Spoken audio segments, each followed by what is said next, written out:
أعوذ بالله من الشيطان الرجيم بسم الله الرحمن الرحيم الحمد لله وكفى والصلاة والسلام على رسولنا المصطفى وعلى آله وصحبه الشرفاء وبعد فالأندري من الأضرار إتاخين الله جل جلاله الصلاة والسلام qofshin mbi pejgamberin sallallahu alaihi wasallam, mbi familjen e tij, shokët e tij dhe gjithë muslimanët që pasojnë udhëzimin e tyre deri ditën e gjykimit.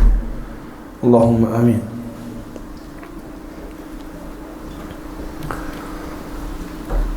Gjysa e Ramazanit shkoi shumë shpejt. Ka ngel edhe disa ditë tjera shant për atë të cilit Allahu ja ka mundsuar me shfrytzuar. Ai i cili del prej Ramazanit me gjendjen e njëjtë që është fut në Ramazan, me të vërtetë ky njeri është i privuar. Lumë për atë i cili del me gjendje më të mirë. Allahu na bëf prej tyre. E që me dalë prej Ramazanit në gjendje më të mirë, na duhet që në çdo Ramazan, po tash flasim për këtë Ramazan, duhet që kur dalim prej Ramazanit, mas pakti të kemi një ose dy rutina të reja gjatë ditës dhe natës. Të kemi tek na të mbjellur diçka të vazhdueshme, një apo dy sende. Çka do qoftë ajo? Dhikr, falje suneteve, sadaka, istighfar, falje namazeve nafile, respektimi prindve, largim prej gjunaheve, mposhtje shikimit, kujdes për gjuhën, çka do qoftë ajo? Një, dy, tre sende. Jo si janë të mjaftueshme. Po është mirë që çdo Ramazan me lënë diçka të re tek ne. Për ta kuptuar këta si duhet dhe për dalë prej Ramazanit si duhet, na duhet patjetër këtë rutinë që ka me cek tash me e kuptuar. Edhe me pas të mbjellur në zemrat tona. Edhe në aspektin kuptimor, edhe në aspektin praktik. E ajo është fjala e Allahut subhanahu wa taala në Kur'an: Ya ayyuhan nasu antumul fuqara'u ila Allah wallahu huwal ghaniyyul hamid. O ju njerëz, ju jeni fukara për Allah. Ju jeni nevojtar, që keni nevoj për kanë, për pare, për veshmbathje, për vend strehim, për bukuri, për gruaje, për fëmijë, për shtëpi, për çka jeni nevojtar? S'përmendi kur gjë Allah. Tha ju keni nevojë vetëm për Allah. Antumul fuqara'u ila Allah. Wallahu huwal ghaniyyul hamid. E Allahu është i pavarur. Dhe vetëm ai subhanahu wa taala nuk ka nevojë për askant. Nuk ka nevojë për askant. Dhe ai subhanahu wa taala është i lavdruar. Është i lavdruar për të mirat që na i ka dhënë neve, që janë të shumta dhe të panumërta, dhe është Allahu i lavdruar për emrat e tij dhe për cilësitë e tij subhanahu wa taala. Pra na duhet për ditë me i fol vetës o filan, a jebe duke e shiju këtë fukarallëkun tënd për Allah. Ti kur gdhin mëngjes, kur gritesh mëngjes, a e ki këtë ndjenjë që je fukara, nuk e ke. Fukarat në këtë botë, nevojtartë, që kanë nevojë më ndihmu në aspektin material, ata që kanë nevojë më ndihmu në shëndetin e tyre, ai smunti është fukara, ka nevojë me ndihmu dikush, ka nevojë për ndihmën e Allahut dhe ka nevojë për ndihmën e njerëzve me ndihmu atë që Allahu e ka caktuar me ndihmu. Ky nevojtar kur ngritet në mëngjes, a e ndjen këtë nevojë ajo? Më një herë ndjen ajo. Sa ti çelë syt, ka nevojë. Fukaraja që s'ka bukë të shtëpia me hangër, a e ndjen në fukarallëkun e tij ka mbramja, apo sa ti çelë syt? Sa ti çelë syt? Sa ti çelë syt? Më një herë e ka plon derti, edhe i përkujtohet fukarallëku i tij. I kujtohet dhe fillon me vë plane çysh ka me abo sot ditën. Çysh ka me kalu sot ditën ai me familjen e tij. A ka me siguru haje dhe pije për familjen e tij. Do më thonë, e ndjen fukarallëkun e tij në momentet e para të ditës. Kjo për nevojat e kësaj dunjaje. A ndjem në kështu, Allahu po thot, ju keni nevojë për Allah. Dhe në ndoshta, na duket që s'kena nevojë, apo na kena nevojë shumë për Allah në xhelal. Sa kena nevojë na për Allah subhanallahu. Në çastin e parë që njeriu i çel syt në mëngjes, ata që flen natën, ata që flen më sabahit, kur të çelin syt, mas dreke ose para akşamit. Ai i cili flen natën, të parin send që e ban kur të çel syt në mëngjes, çka duhet me bë? Çka duhet me thon? Duhet me thon: Alhamdulillahi alladhi ahyana ba'da ma amatana wa ilayhi an-nushur. I lavdruar dhe falënderimi takon Allahut i cili na bani me qenë të gjallë, pasi që ishim të vdekur, dhe taj është kthimi. Por na kemi nevojë në moment që bim me flet, kena nevojë që Allah na kthej shpirtin edhe një. Kur vjen njeriu me flet, ngritet shpirti. Ati që Allahu ja ka caktuar Allah me jetu, i kthehet ata vet. Çohet edhe jeton. Dikujt na i mirë dhe si kthehet më. A është kena nevojë na për Allahun xhelal xhelalu? Çka tha Allah në Kur'an? La yukallifu Allahu nafsan illa wus'aha. Allah nuk e ngarkon njeriu për të mundësive. Allah s'ka thonë Allahu e ka ngarkuar njeriu sa ka mundësi me mbajt. Ka mundë dhe kështu me thonë, apo? Po ka thonë nuk e ngarkon. Që më thotë Ibn Taymije, që më na tregu neve se krejt obligimet fetare nuk duhet me i kuptuar si ngarkim. Nuk duhet me i kuptuar si detyrim, po duhet me i kuptuar si nevojë. Krejt obligimet fetare, fillim dhe mbarim,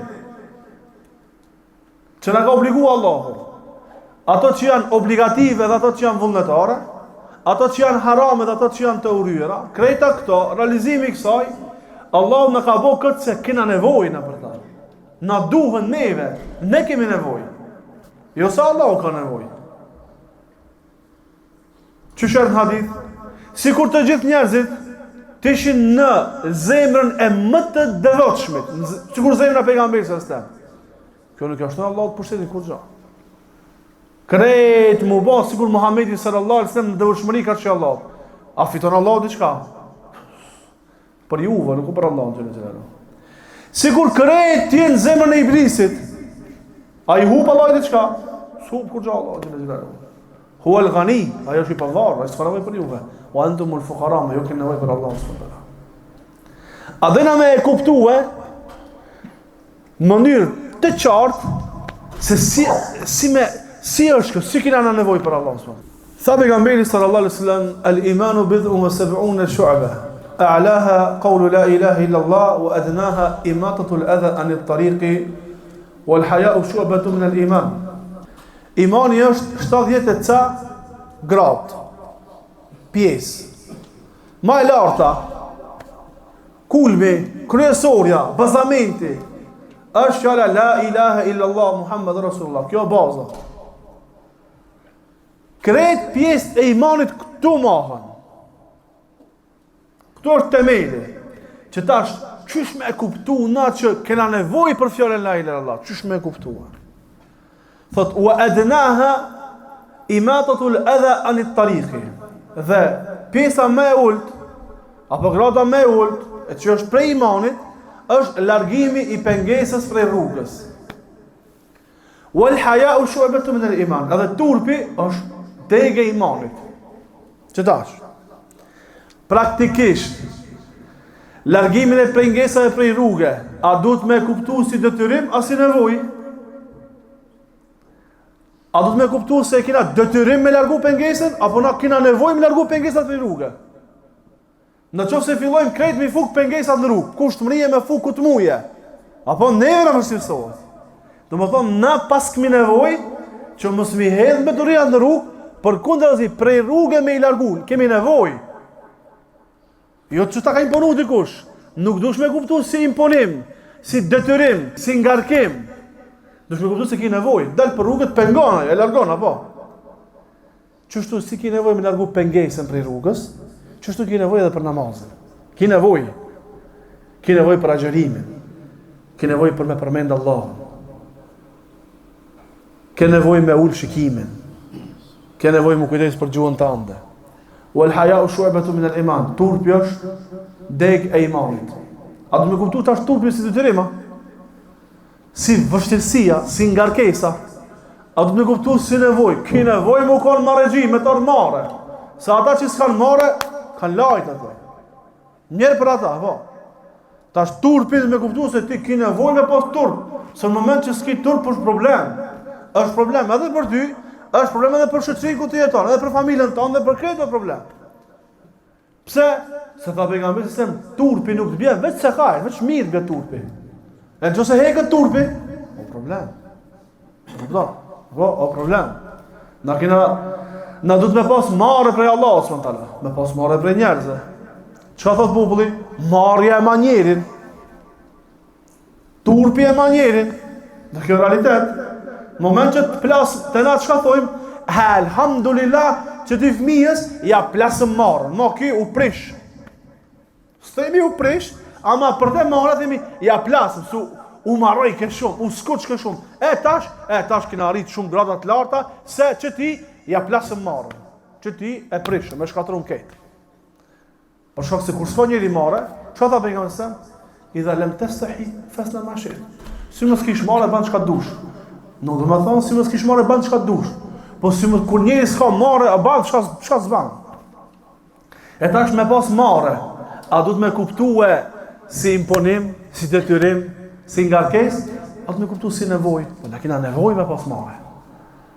Kështu njëjtë na kena nevojë për Allahun xhel xhelalu.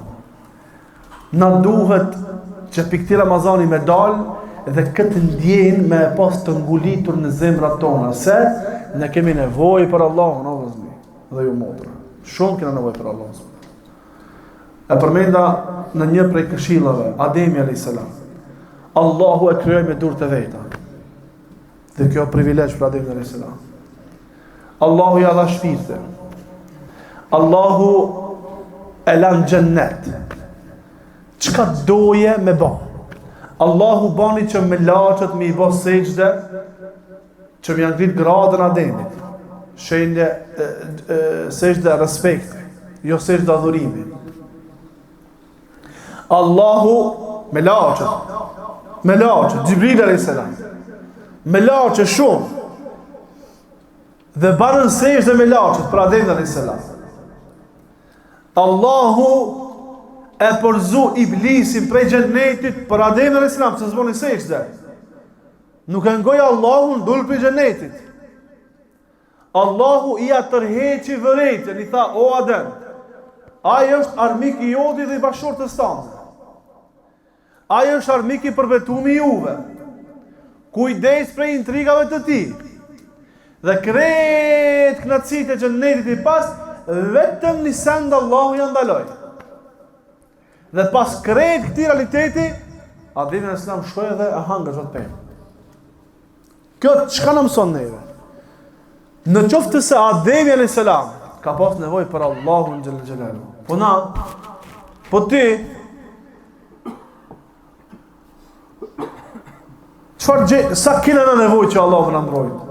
Kjo i mbjell besimtarit mbështetje tek Allahu subhanahu taala.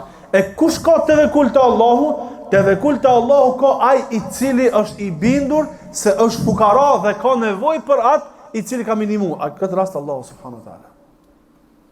Këtë rast Allahu subhanahu wa taala. Lutim Allahun që Allahu na mundson ta shijojmë këtë fukarallëk në përditshmërinë tonë. E kur ta shijojmë, e mbajmë kryen poshtë. E mbajmë kryen poshtë për hir të Allahut subhanahu wa taala. në respekt ndaj Allahut subhanahu wa taala, në pasim të pejgamberit sallallahu alaihi wasallam. Alhamdulillahi rabbil alamin.